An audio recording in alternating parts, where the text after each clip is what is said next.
What's going on, Team Turbosmart? My name is Richard. I'm part of the technical support team here at Turbosmart, and in this video, we're going to be going over the EB2.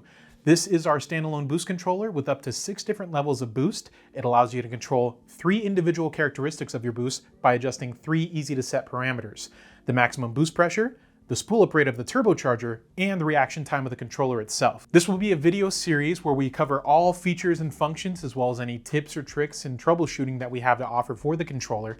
With that being said, we do have the installation instructions linked in the description below, so make sure to check those out, run through them, see if you understand what you're looking at there, and if you don't, hopefully this video series will help you understand better and give you the confidence you need to navigate and work this controller.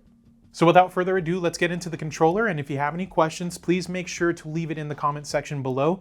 We'll make sure to address that in a future video if needed, but otherwise, hope you enjoy this. Make sure to leave this video a like if you find it helpful, and let's get into it. The EB2 allows the user to control, monitor, map, and compensate boost. But the EB2 is a lot more than just a boost controller.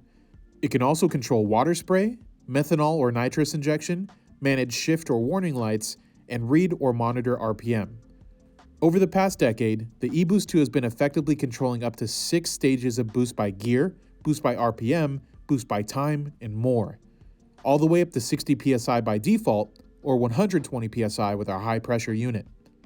All packaged in a 60 or 66mm self-contained gauge pod with an overboost shutdown to keep your motor safe from harm.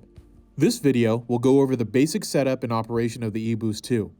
You can also find a link to the full EB2 installation instructions in the description below. If you have questions regarding the topics we cover in this video, please make sure to leave them in the comment section below.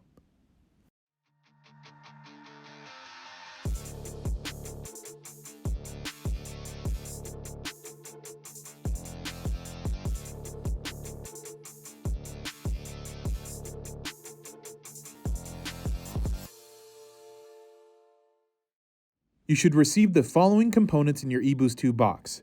Please note that depending on the part number you purchased, some components may be different. In the box, you'll find a 60mm or 66mm head unit.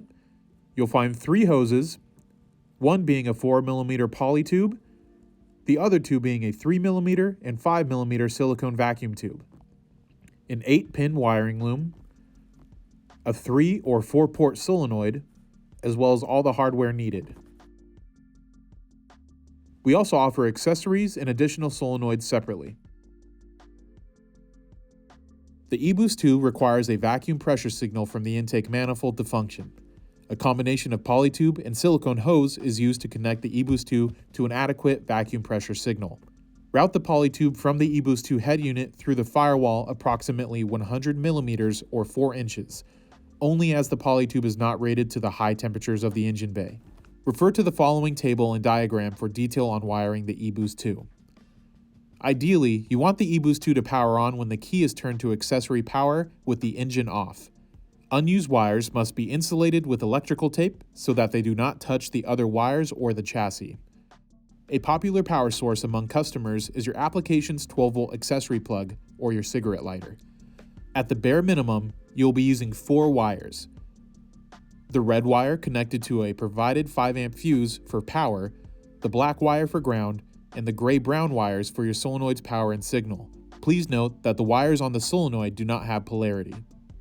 Everything else is optional for advanced control and is not necessary to use. Depending on the part number you purchased, your EB2 will either come with a 3-port solenoid or a 4-port solenoid. Solenoids are available separately for purchase should you require more than one for your application. The EB2 solenoid is rated to a maximum temperature of 100 degrees Celsius or 212 degrees Fahrenheit. Ensure that it is mounted a minimum of 250mm or 10 inches away from the heat of the turbo or exhaust manifold. Otherwise, heat shielding may be required. Whether you have an internal or external wastegate, a single turbo, or twin turbos, we have several examples of plumbing methods for your 3 or 4-port solenoid. You can find all of these configurations in the installation instructions linked in the caption below. There are 3 buttons for navigation on the EB2.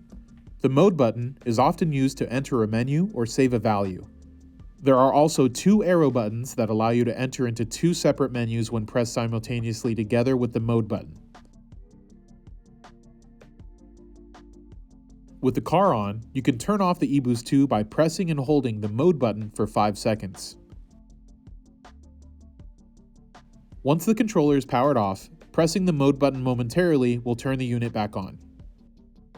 When pressing the up and down buttons simultaneously, the controller will enter a display mode. eBoost 2 will scroll across the screen and the bar graph will scroll up and down. When you press the up and down buttons again, it will exit the display mode. The main display will automatically show live boost by default. If you press mode, you can also see readings like live RPM, current set point, peak hold RPM, and peak hold boost.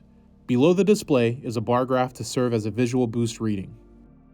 When the yellow wire is connected to a valid signal, live RPM will display the current RPM of the engine. If you do not have your RPM signal connected, then this parameter will not appear and it will show 0.0. This shows the current set point or boost group the unit is set to. This function records the peak boost pressure the unit has measured. Each time a higher pressure is produced, the previous figure is discarded and the new pressure is recorded. This function records the peak RPM the unit has measured. Each time a higher RPM is produced, the previous figure is discarded and the new peak RPM is recorded. This value will reset when the controller is switched off. This concludes the basic introduction and head unit display of the eBoost 2. In our next video, we'll be going over initial setup and menu navigation. If you found this video helpful, please make sure to leave us a like, and if you have any questions, leave them in the comments section below. Otherwise, for more product overviews, technical tips, and everything boost control, make sure to hit the subscribe button and click the notification bell. But with that, I'll see you later, Team Turbosmart.